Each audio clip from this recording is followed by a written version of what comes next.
2026 தமிழ்நாடு சட்டமன்ற தேர்தலில் கமல்ஹாசனின் மக்கள் நீதி மய்யம் போட்டியிட வேண்டும் என விடுதலை சிறுத்தைகள் கட்சியின் தலைவர் திருமாவளவன் வேண்டுகோள் விடுத்துள்ளார். மக்கள் நீதி மய்யம் நேரடியாக போட்டியிடவில்லை என்றும் திமுக கூட்டணியின் வேட்பாளர்களை நிபந்தனையின்றி ஆதரிக்கிறது என்றும் அக்கட்சியின் தலைவர் கமல்ஹாசன் அறிவித்துள்ளார்.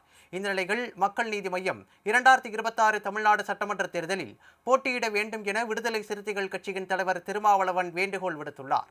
இது தொடர்பாக அவர் வெளியிட்டுள்ள அறிக்கையில், திமுக தலைமையிலான மதச்சார்பற்ற முற்போக்கு கூட்டணியில் தொகுதி பங்கீடு நிறைவு பெறும் தருவாயில் உள்ளதாகவும், அடுத்து எந்தெந்த தொகுதிகள் என்பது குறித்த பேச்சுவார்த்தை தொடங்கி மிக இலகுவாக விரைவாக நடந்தேறும் என குறிப்பிட்டுள்ளார்.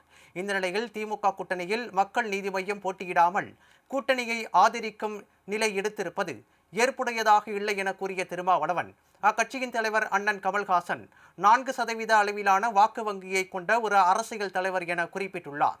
தொகுதிகளின் எண்ணிக்கை எதுவாயினும் அவர்களுக்கென ஒதுக்கப்பட்டுள்ள டார்ச் சின்னத்தில் போட்டியிட அனுமதித்து கூட்டணியின் மீதான நன்மதிப்பையும் தங்களின் மீதான பெருமதிப்பையும் மென்மேலும் உயர்த்திட வேண்டும் என தோழமையோடும் தங்களின் உடன்பிறப்பு என்னும் உரிமையோடும் கேட்டுக்கொள்கிறேன் என முதலமைச்சருக்கு வேண்டுகோள் விடுத்துள்ளார்.